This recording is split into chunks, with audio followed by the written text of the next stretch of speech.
Et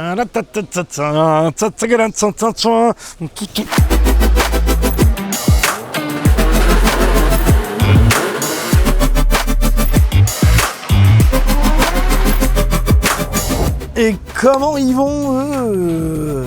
Ah ouais, 5e manche déjà. Ça y est, on se rapproche de la fin de cette saison. Merci encore une fois d'être aussi nombreux à suivre cette aventure. Aujourd'hui dans cette vidéo, on s'en va à Calmont dans le 31 pour rejoindre la manche mythique du championnat de France de drift. Là où tout se passe, là où l'histoire s'écrit, là où les souvenirs se créent. Non, Calmont, c'est quelque chose. En 2022, quand j'ai découvert le championnat de France de drift en tant que spectateur, j'ai pu faire 3 manches, dont Calmont. Ça a vraiment fait partie des temps forts de cette année 2022. Ça a fait partie, je pense, des expériences qui m'ont poussé à faire le choix, franchir le pas, pour peut-être un jour fouler la piste de Calmont, poser ses roues sur cette piste mythique. Et on y est. C'est ce week-end. Donc évidemment, on a le couteau entre les dents. On arrive vendredi, tout se passe bien. Malgré la pluie, déjà, quand on est arrivé vendredi, il pleuvait pas mal. Heureusement, il s'est arrêté de pleuvoir pour qu'on puisse installer le paddock tranquillement. Et puis, on a pu aller faire un tour de piste avec l'équipe. L'occasion de redécouvrir cette piste. Donc on vous embarque pour le track walk, un tour de piste du tracé de Calmont. Bon, on est parti pour faire un... Alors, peut-être qu'on sera en voiture dans la 944 du bon Théo. Une manche à Youngtimers. Ouais. Et paf. Allez, putain de direction insistée. Les fenêtres, par pitié, les fenêtres. Là. Tu l'as? C'est la seule option que tu pouvais avoir à l'époque. Technologia. Technologia. Ah, c'est vintage. Oh là là, le kiff. Moi j'aime bien, c'est le contour qui... Ouais, t'es toujours entre 60 et 20. Ah, c'est le départ là. Ça c'est le départ. Ouais, ça grimpe encore plus qu'à Luby. Hein. C'est pas... drôle de battle hein, quand même. Bah d'accord, ça va les gars. J'ai pas la série A. J'ai pas la série A ce week-end du coup. Mec, je vois ça, je me dis c'est qui encore ce guignol. Regarde le clip 1, super, va voir. Ok, ça marche. Va voir la piste et tout, comment elle est nickel et tout, tu verras. J'ai senti beaucoup de sarcasme dans cette phrase. Ah oui, mais il y a eu le déluge. Ah, mais c'est tout sale. Ah ouais, c'est entraîné tout et c'est rallycross là. Eh, c'est bien, je suis à la maison, super. C'est raide mon con. Bon allez, on se retrouve dehors parce que là, c'est pas très maniable ton affaire.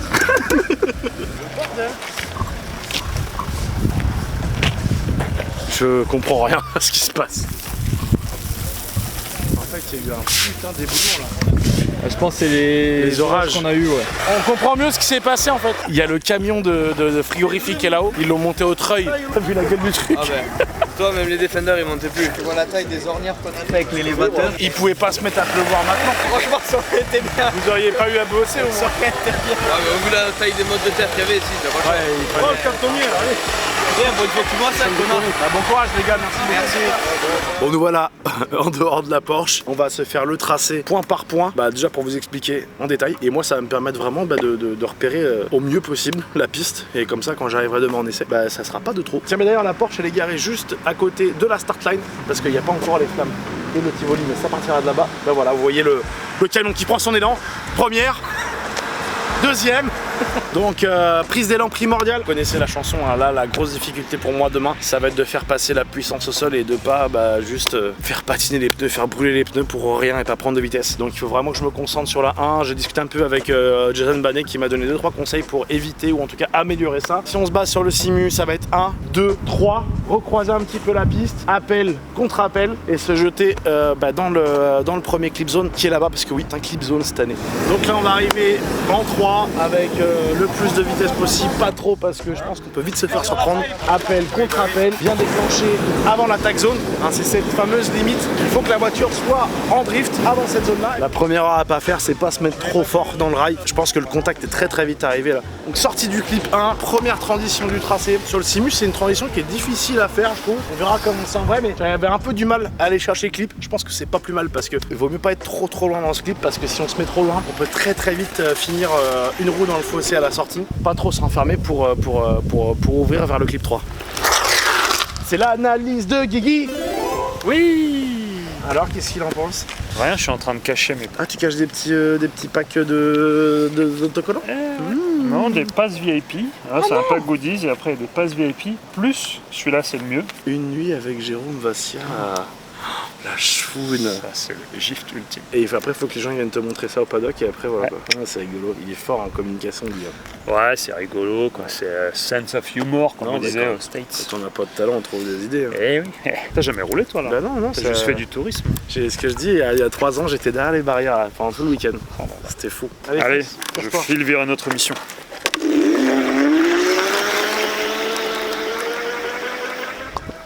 Dommage, il a touché son cul. Ah merde. Big up à la Red Team qui sont en train de justement de tracer les clips.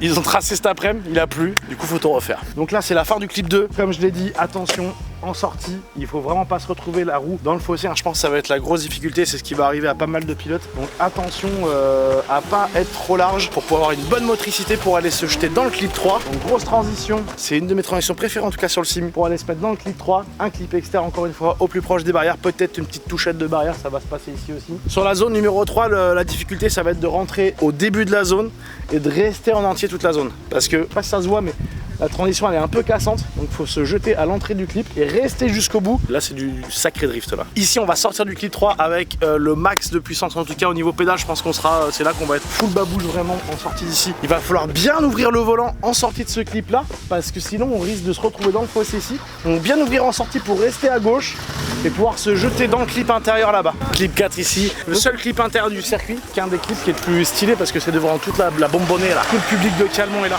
Regardez, vous voyez là? Vous voyez, imaginez avec du public. Eh ben, ça grimpe sa tente hein. J'ai pas le pourcentage mais je la ferai pas à vélo. Donc là on sort pleine balle du clip intérieur. Faut réussir à allonger un petit peu. Et pour pouvoir bien s'ouvrir le dernier clip, la grande zone là-bas contre la rambarde. S'il y a un endroit où il faut aller tuer la rambarde, c'est là-bas parce que c'est la fin du tracé. Pour faire un beau battle, il n'y a rien de mieux. On va aller voir ça de plus près. Et il y a 3 ans j'étais là derrière les barrières. Ici là. Maintenant, il va falloir faire la même chose au volant. Donc voilà, dernière clip zone. Belle clip zone tout extérieur, on peut le voir. La rambarde porte les stigmates des années précédentes. On devrait tous la signer. On devrait la signer cette rambarde, ce serait trop bien. Tous les pilotes qui passent ici à Calmont, tous ceux qui la touchent, ils ont le droit de la signer, tu sais. Enfin, faut pas toucher trop fort. Full babouche, un petit peu de frein, pour bien ouvrir le volant, pour bien rester dans la zone jusqu'à la ligne d'arrivée. Calmont, c'est trop stylé, surtout pour les spectateurs. Pour ça.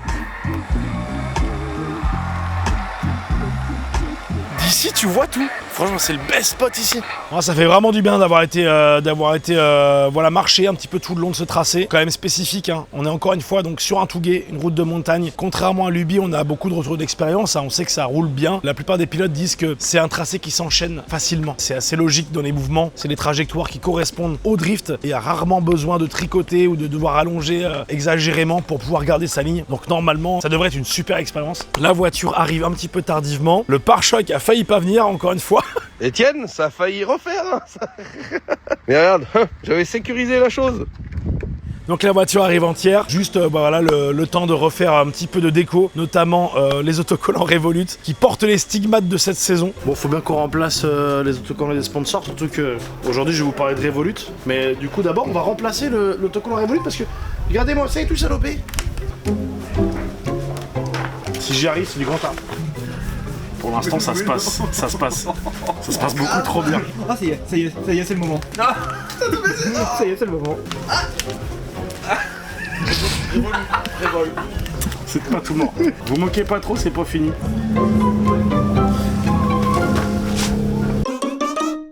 Bon bah voilà, ça s'est posé, manque plus qu'à maroufler quoi.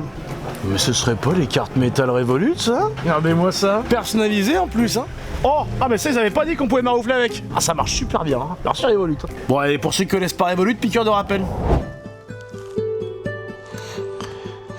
Oh, j'étais parti loin. Ah, c'était pas mal. Ah, j'étais en train de rêver d'un truc là. Une banque en ligne. Revolut. Ah oui, c'est le nom de la banque. Une banque en ligne, la meilleure du monde. La banque la moins chère pour les jeunes. Mais surtout qu'il y en avait du monde sur l'application, je crois qu'on était plus de 60 millions. C'est une banque en fait où tu pouvais créer un compte en moins de 5 minutes. Et dès que t'avais créé ton compte, t'avais 20 balles. 20 € directement sur ton compte. Ah oui, il y a une histoire de 5000 €. C'est-à-dire que tous ceux qui créent leur compte étaient inscrits d'office pour un tirage au sort pour peut-être gagner 5000 balles. C'est-à-dire que pour l'instant, t'as juste créé ton compte bancaire et t'as déjà du fric dessus. Non mais le délire complet quoi. Évidemment il y a des histoires de compte épargne hyper avantageux sur lequel tu pouvais du coup placer tout de suite tes 20 €. Et c'était quoi? Ah oui, les intérêts tombaient tous les jours. C'est-à-dire que voilà, t'avais pas besoin d'attendre pour ces intérêts, ça tombe tous les jours. Évidemment, comme c'est une banque en ligne, c'était hyper simple de s'échanger de l'argent pour voilà des projets communs, même avec des gens qui n'avaient pas forcément de compte Revolut, tu vois. Alors, il y avait un truc, j'ai commencé à me demander vraiment si j'étais en train de rêver ou pas, c'était genre les rêve points. À chaque achat que tu fais, t'accumules des points. Ces points, tu peux les transformer en miles pour les utiliser dans des compagnies aériennes. Bah voilà, pour avoir des avantages sur tes vols, le must pour économiser et préparer ton prochain voyage. Ah, c'était une banque en ligne, mais il y avait quand même des cartes. C'est-à-dire que tu peux avoir une carte physique gratuite avec ton compte. Et moi, quand j'avais un abonnement genre un peu plus premium, genre un abonnement métal, du coup j'avais des cartes de ouf, genre comme ça, tu vois, un truc un peu personnalisé ou juste trop bien pour faire des paiements classiques, même des paiements carrément à l'étranger, parce qu'en fait le gros avantage avec cette banque, c'est que il n'y avait pas de frais en fait sur les paiements et sur les retraits. Et sur l'application, tu pouvais même carrément changer tes euros en n'importe quelle devise du pays dans lequel tu te trouvais, quoi, avec les meilleurs taux de change. Ils avaient même trouvé un système de carte éphémère pour les achats en ligne sur lequel tu voulais pas prendre de risque. Bah, il suffisait juste de créer cette carte pour un seul paiement. Tu fais ton paiement en ligne. Du coup, après, cette carte virtuelle disparaît, ce qui fait que on peut pas te pirater ces numéros-là parce que la carte n'existe plus. C'est du génie. Putain, c'est des bonnes idées en vrai, faudrait que je le fasse quoi. En fait, je vais faire ça, je vais créer cette banque, Revolut, ça sonne trop bien en plus. Puis je vais vous mettre un lien dans la description, comme ça vous allez pouvoir en profiter vous aussi. En plus, l'avantage c'est que tous ceux qui vont utiliser le lien dans la description, ils pourraient me soutenir dans mes projets vidéo, dans mes projets sport auto, comme cette saison de drift ou tous ceux qu'on prépare pour l'an prochain. Bah, je compte sur vous, ok hein. Merci beaucoup à tous ceux qui vont tester. Moi, je vais y retourner. Oh, délire. Imagine à chaque fois j'ai des idées comme ça. Voilà, merci à Revolut et merci à tous ceux qui prendront le temps de se renseigner dans la description et pourquoi pas souscrire à un compte. Voilà, merci à vous. Maintenant, c'est l'heure d'aller dodo. On va se reposer et demain, c'est les essais.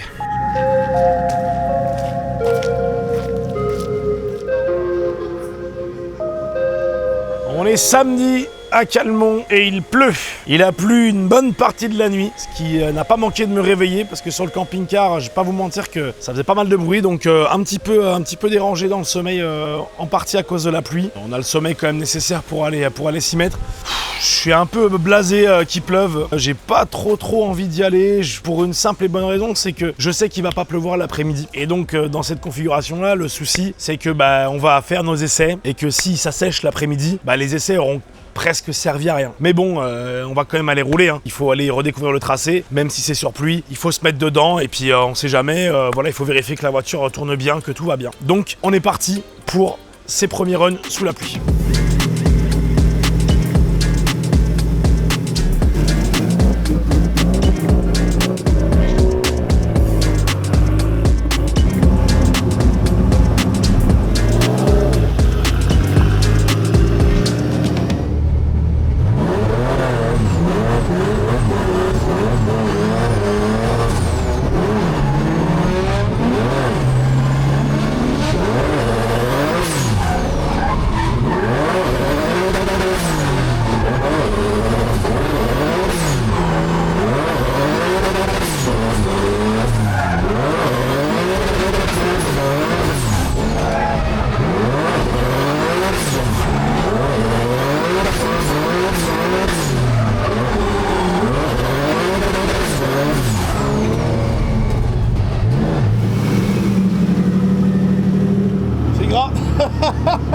On a pris la mesure de la piste là, juste pressé d'y retourner, c'est un peu long mais il y a l'air d'avoir un bon rythme de roulement, donc c'est cool.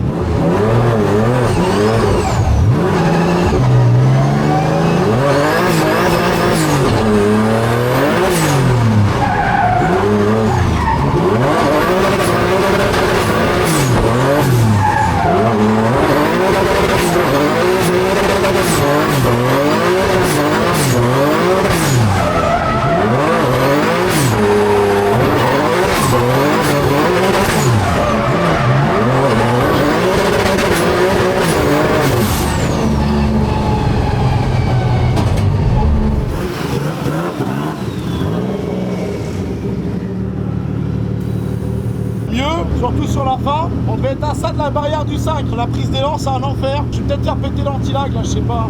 Tu vas bientôt pouvoir, je pense.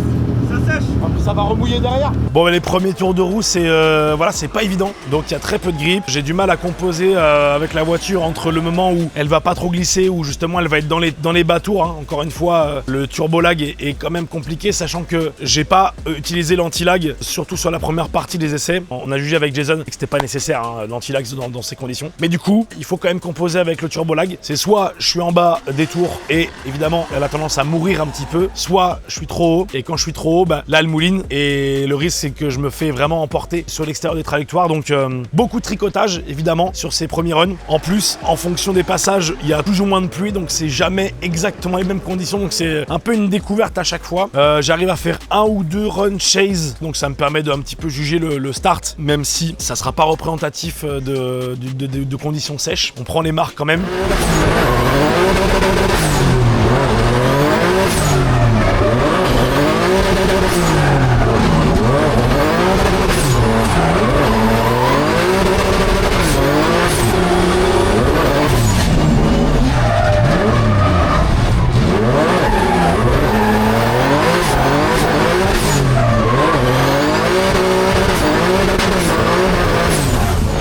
Sur la fin des essais, à force de discuter avec Jason, on a quand même commencé à trouver une façon de la piloter. Hein. Vraiment, alors ça va être beaucoup d'onomatopées, mais c'est vrai qu'il m'explique vraiment, il essaie de m'expliquer au talkie-walkie, de vraiment beaucoup jouer, accélérateur, embrayage, vraiment faire des wop, wop, wop, wop, wop, tout le temps en fait. Ça va être compliqué d'avoir un gaz constant dans ces conditions-là parce qu'on veut pas être au rupteur. C'est pas un moteur qui a du couple en bas, donc il faut aller chercher un petit peu ce grip avec des relances permanentes d'embrayage. Et j'arrive à le faire sur mon dernier run des essais.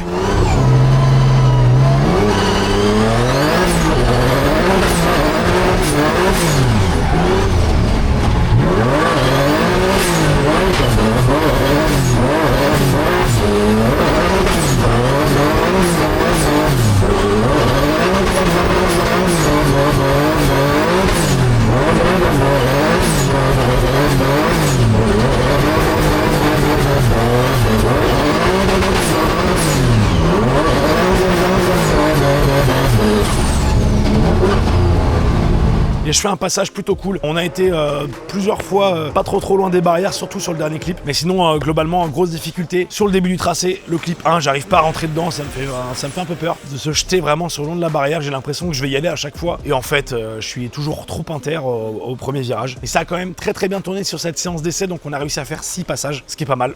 Juste, on a fait 6 passages sur piste humide, même sous la pluie. Ouais. Petite pause entre midi et 2, 14h comme d'habitude c'est les warm-up et il s'arrête de pleuvoir à 13h. Le soleil perce direct et on sent que ça va sécher, donc il y a de grandes chances que pour les warm-up, ça soit tout sec. Mais bon, warm-up, c'est une demi-heure. On a bon espoir de faire 2 passages, on espère qu'on va pouvoir en faire 2 parce que cet après-midi ça va se passer sur sec. Donc il faut prendre des marques sur sec, ça n'aura rien à voir avec ce matin.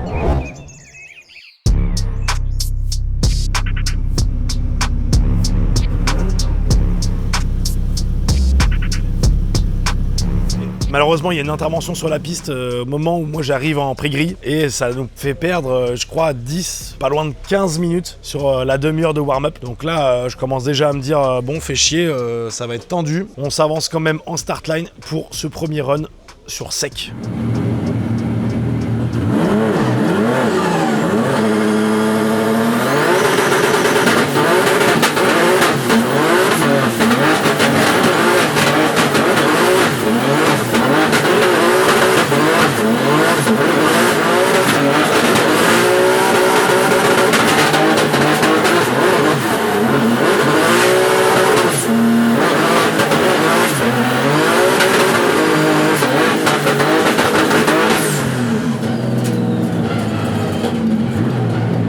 C'était cool, c'était super kiffant à faire. Bon, évidemment, j'ai pas réussi à mettre tout bout à bout dès ce premier run. Ça n'a rien à voir avec ce matin. On sent quand même tout de suite que voilà, c'est fait pour ça. Le tracé, il est fait pour être roulé sur sec. La caisse, elle a envie d'aller se placer aux bons endroits, au bon moment. Et c'est agréable. Puis au moins là, on peut mettre full babouche et se concentrer sur le reste. Donc évidemment, sur ce premier run, la ligne n'est pas folle. Mais j'ai du feeling avec la voiture, donc c'est encourageant. Et puis là, la désillusion, on redescend. Et au moment de vouloir refaire demi-tour pour refaire un deuxième run, c'était 14h25, donc il y avait déjà trop de monde en pré-grille et je fais qu'un passage sur sec avant les top 32. C'est pas suffisant pour être en confiance en tout cas. Mais bon, c'est comme ça, on est beaucoup à être dans ce cas-là aussi. Il y en a quelques rares chanceux qui ont réussi à faire 2 runs, mais sinon on est tous dans le même bateau. Entre mes passages, on a essayé d'aller voir un petit peu les autres rouler aussi. On est sur un Touguet, on est à Calmont, donc on est un peu loin de la piste. Pour se déplacer, c'est bien d'être bien véhiculé. Et d'ailleurs, je voulais juste remercier les copains de chez Rogue, Cédric qui nous a emmené des Super 73. Je suis sûr que vous en avez déjà vu vu. Et ben Cédric avec Rogue, ils nous ont régalé puisqu'ils nous ont ramené plusieurs petits bijoux. Voilà, on s'est baladé avec tout le week-end. Ça c'est pas du tout sponsor, mais ça me fait plaisir de les remercier parce qu'ils sont cool et que en vrai ça nous a vachement bien servi. Puis on avait un max de style là-dessus. Le stress, je sais pas s'il monte. Je suis juste en train de me dire j'ai pas beaucoup de bagages là et il va falloir aller se jeter en top 32. Et pour ce top 32, on sera face à Sam Aourag, Samy, qui est un copain du paddock. On a passé pas mal de temps depuis le début de saison côte à côte parce que voilà, il se partage aussi la mécanique avec les Banais. Content d'affronter Samy pour ce top 32. Samy avec une 92 qui a la santé, donc je sais que ça va rouler. Donc il n'y a pas de question à se poser là-dessus. Ce matin au warm-up, il a spin, donc voilà, on sait qu'il n'est pas pixel, mais il peut très bien nous sortir de très beaux passages, donc il faut pas se relâcher à la bord de ce top 32. Évidemment, les objectifs sont clairs. Il faut passer ce top 32. Il faut aller en top 16. On est à Calmont. L'ambiance est unique.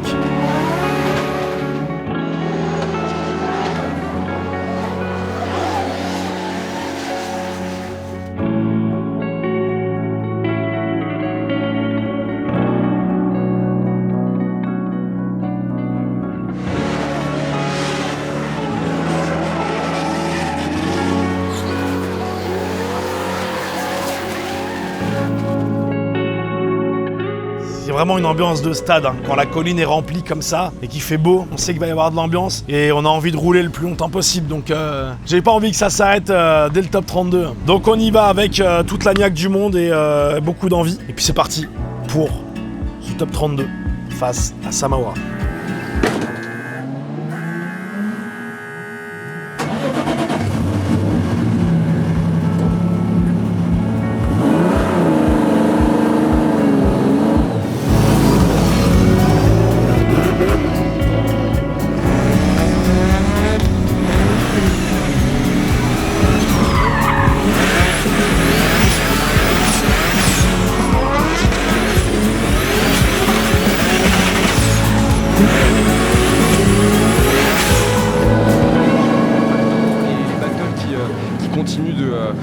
De s'égrener, et cette fois-ci c'est donc Étienne Moustache à droite de votre image en suiveur face à Samy Aourag. Les deux sont opposés dans ce top 32 et tenter d'aller chercher une place en top 16. Il y a beaucoup de distance là d'emblée entre les deux hommes. Samy qui ne perd pas de temps, même si la sortie du clip 1 est finalement peut-être un peu plus difficile que pour Étienne Moustache. Étienne là, il sacrifie beaucoup pour revenir. Oh le train, oh non, le contact entre les deux hommes. Étienne Moustache qui est arrivé Mac 12 dans le clip numéro 4 et le contact a eu lieu. Étonnant là ce qu'on vient de voir, Vincent. Quelle scène. Cas de figure peu commun. On le voit là. Ah ouais, la voiture se soulève, il est en butée de braquage, c'est assez incroyable ce qui se passe. Alors surtout de pouvoir la récupérer, tu vois. Il arrive quasiment à garder l'angle de volant, j'ai l'impression, c'est plutôt assez incroyable. Mais ce qui m'étonne le plus, c'est qu'est-ce qui s'est passé au démarrage. Oui. Putain de merde, pourquoi elle a pas démarré cette pute ? Beaucoup de choses à dire sur ce run 1. Alors, dans l'ordre, je me suis rendu compte que je faisais une connerie depuis le début de saison et j'en ai payé les conséquences. Encore une fois, l'expérience paye. Je sais pas pourquoi, j'avais ce réflexe d'activer l'anti-lag, donc de mettre en route l'anti-lag un peu au dernier moment, au moment où Alex, le start liner, nous fait le geste pour se tenir prêt. Au moment où il nous fait le geste, c'est là que ça va partir, c'est d'une seconde à l'autre. Et à chaque fois, c'est à ce moment-là que je fais anti-lag on, je passe la première et je prends le frein à main. Ça s'est plutôt bien passé jusqu'à présent, mais jusqu'au jour où l'anti-lag il veut pas se mettre du premier coup. Et donc vous pouvez le voir sur la vidéo, je suis en panique. J'ai dû appuyer 2 ou 3 fois avant de bien voir l'anti-lag se lancer à l'écran. Évidemment, le temps de faire ça et de passer la première, quand j'ai relevé les yeux, il y avait déjà 1 ou 2 LED jaunes. Je sais que mes départs, c'est le problème depuis le début, donc je m'étais bien décalé par rapport à Sam. J'avais prévu de bien sauter le start pour être large et être tranquille. Évidemment, ça m'a complètement déconcentré. J'ai quand même réussi à lancer un petit peu la voiture avant le feu vert, mais en fait j'avais pas commencé à monter mon régime, donc elle a commencé à se lancer et là elle m'a fait le pire truc que je pouvais imaginer.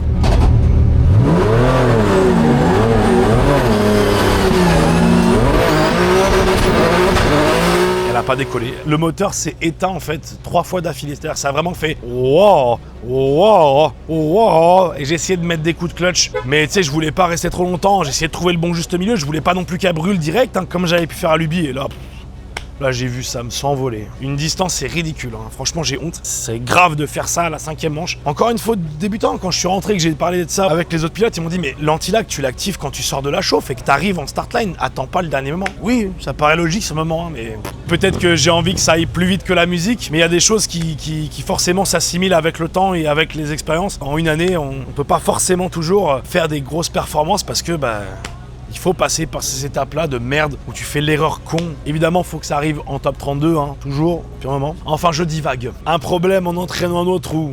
L'Archuma entraînant la Hesse. Je sais pas si on l'aura au son. Évidemment, je suis hyper loin, donc je cravache comme un enculé pour revenir. J'essaye de pas trop sacrifier les 2 premiers virages. Évidemment, je suis pas dans les clips. J'ai dû pas mal remonter quand même, hein, parce que j'étais pas si loin du compte quand même dans le clip 2. Je me lance dans le clip 3. J'essaye d'ouvrir, je sais pas trop, de toute façon, je suis brouillon, hein. Je suis énervé à ce moment-là, je suis pas au mieux et je sors pas très bien du clip 3. Et en fait, j'ai une ligne dégueulasse et c'est à ce moment-là que je sors complètement à droite. Donc incroyable parce que je me suis retrouvé presque en wheeling. J'ai pas lâché les gaz parce qu'il fallait que je sorte de ce fossé. Et évidemment, au moment où je suis sorti du fossé, je suis arrivé comme une balle dans le 4. Samy avait une drôle de ligne.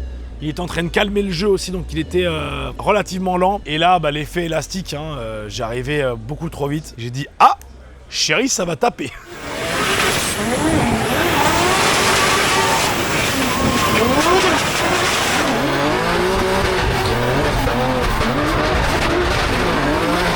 Alors dans la voiture, je m'attendais à ce que ça soit la giga merde. Finalement le contact s'est pas trop mal passé. On est un petit peu sorti mais on n'a pas stoppé le battle. Et on a terminé le run comme ça. J'ai réussi même à lui ressauter dessus sur le dernier clip. Mais bon, je savais déjà à ce moment-là que je partais avec un sacré handicap pour le battle quoi. Mais bon, il reste le run leader, rien n'est perdu. Jusqu'au bout, il peut se passer quelque chose. Si Samy fait un 0, derrière, on peut faire un one more time. Donc il faut rien lâcher, il faut faire son run leader, l'emmener jusqu'au bout. Donc on est parti pour ce run retour en run leader. On va repartir. Voir si Étienne arrive à bien partir ce coup-ci. On voit même le regard d'Étienne, hein, concentré sur Alexandre, qui attend le signal. Samy, pareil. Là, il sait très bien, Étienne, il doit tout donner. Et il va un peu prier pour avoir une petite erreur peut-être de Samy. Top départ, il est donné. 2 hommes qui étaient en catégorie loisirs, qui sont cette année en catégorie pro. 2 rookies donc, qui s'opposent. Allez, Étienne en leader cette fois-ci. La distance est moins prononcée que tout à l'heure. Samy derrière sacrifie là aussi beaucoup le clip 1 hein, pour revenir. Étienne s'emploie sur le numéro 2 à bien le prendre. Le clip 3 est un peu moins bien pris, j'ai l'impression, moins optimisé. On est rentré là aussi avec beaucoup de vitesse pour le leader, mais ça ressort mieux que tout à l'heure. Et Samy derrière tente lui aussi d'adopter finalement une ligne peut-être plus à cheval sur la ligne que sur la proximité. Je pense qu'il a essayé de sécuriser vu qu'il y a eu un petit peu de distance.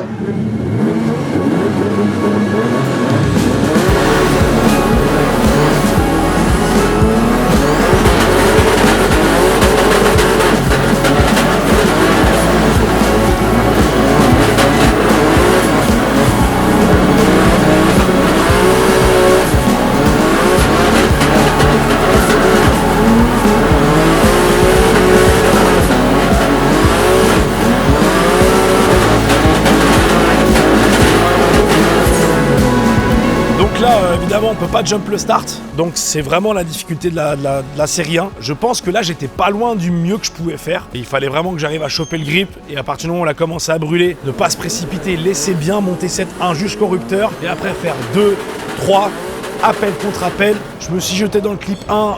J'ai été le toucher, mais encore une fois, j'arrivais pas vraiment à rester dans cette zone. Avec la clip zone là, qui a été rajoutée cette année. J'ai pas réussi, hein. En même temps on a manqué d'essais pour essayer, mais c'est pas grave. Avec le peu de roulage que j'avais, j'étais content de ce run leader. On termine cette battle et on redescend face au public dans le virage du clip 4 pour attendre le verdict.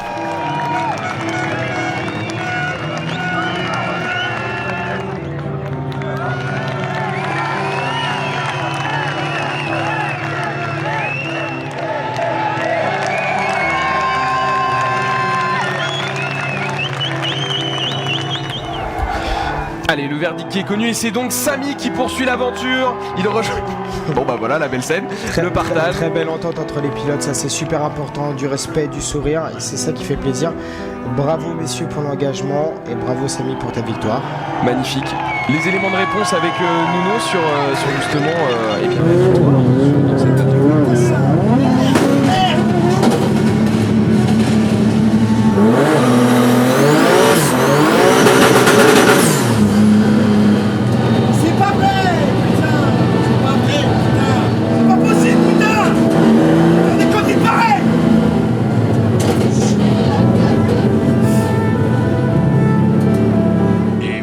fois n'est pas coutume, Étienne ne roulera pas le dimanche.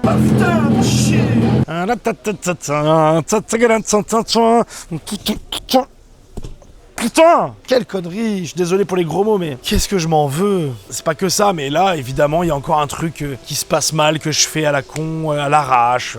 J'étais pas vraiment stressé en plus, hein. Il fallait juste pas louper ce start, ça m'aurait pas sorti du battle, quoi. Avec du recul aussi, j'aurais peut-être dû me calmer, même malgré la distance que j'avais pris, et me focus sur la ligne, parce que ça m'avait pas non plus une très belle ligne, hein, sur ces 2 runs. Donc si j'avais fait une ligne parfaite, même si j'étais un peu loin en run chase, j'aurais pu le faire. Mais bon, voilà, avec des si on refait le monde comme d'hab. Déjà, j'avais envie de rouler plus longtemps à Calmont, hein. Là, c'est plus que jamais. J'aurais aimé profiter de cette piste, de cette ambiance, de cette énergie le plus longtemps possible. Et puis, je peux pas m'empêcher d'y penser, mais pour les vidéos, ça me casse les couilles. C'est la même chose à chaque fois. Ça arrête en top 32 et je vous montre rien de plus.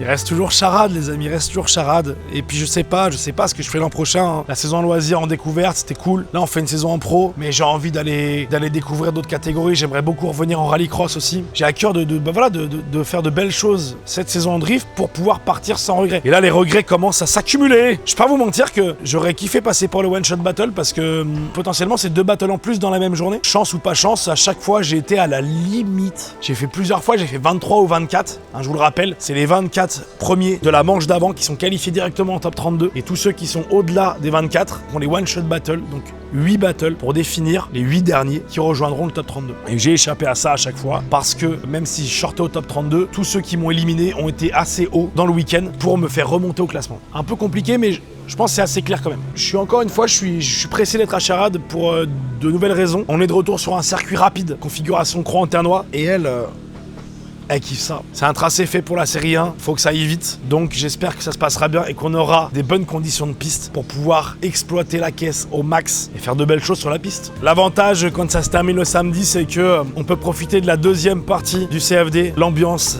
dans le paddock avec tous les copains. Ça fait vraiment partie des raisons pour laquelle je me suis tourné vers cette discipline et pour laquelle j'ai accroché et que je me suis dit à un moment, bon bah en fait, pourquoi pas essayer ça? On est tellement bien entouré, il y a une ambiance folle depuis 2022, c'est la famille, et bah c'est con, mais au moins quand ton week-end se termine tôt, bah t'oublies vite. Tu passes à autre chose, tu dis bah écoute, on est là, passons un bon week-end. Donc on fait la fête et on s'est vachement bien amusé samedi soir. Le sanglier.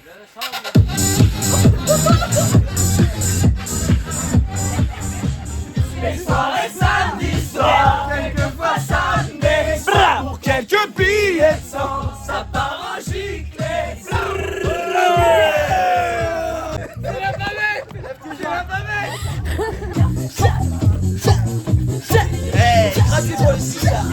Mais tu sais, la police, quand elle arrive en gyropode, oui, ça fait un peu moins stylé. Ah, ça c'était bon pied.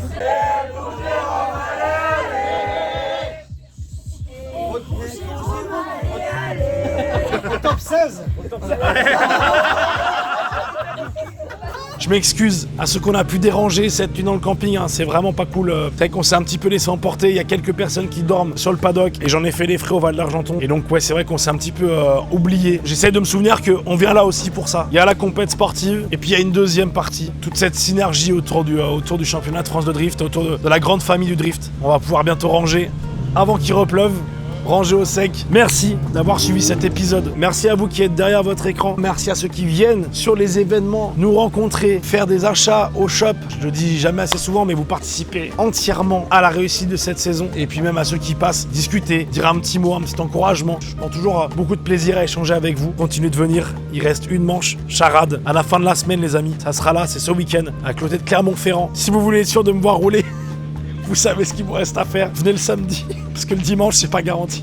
Écoutez, j'attends rien de cette dernière manche. Faire le mieux, j'apprends énormément de choses, même si ça va pas plus loin. Mentalement, pour mon bagage pilote, c'est quelque chose. Il y a beaucoup de préparation mentale qui rentrent en compte et qui vont m'aider pour mes futures expériences, que ce soit dans le drift ou ailleurs. Merci à tous les bénévoles, tous les copains qui sont avec nous ce week-end, qui nous aident à monter, démonter, aller emmener les pneus. Merci à Greg et Jason pour la méca, surtout à Greg, qui s'est occupé de la voiture ce week-end. Merci à Balance Sport pour la préparation de la voiture, à Motul de nous fournir de l'huile, à EasyFloor, franchement ça nous fait vraiment un paddock de fou. Merci à vous de nous avoir fourni ça cette saison. Merci à RRS qui nous fournit les équipements pilotes, et un shout-out aussi à Printiverse qui s'est occupé de l'impression des livrets et des autocollants qu'on a sur le shop. Et évidemment, merci à notre sponsor principal du jour, Revolut. Pour rappel les amis, 20 € à la création du compte et une inscription pour un tirage au sort pour gagner 5000 €. Rien que ça. Je vous laisse aller voir ça dans la description. On se dit rendez-vous à Charade pour la 6e et dernière manche de cette saison du championnat de France de drift. Merci encore de nous suivre aussi nombreux. On se dit à la prochaine. C'était Étienne Moustache. Tchuss!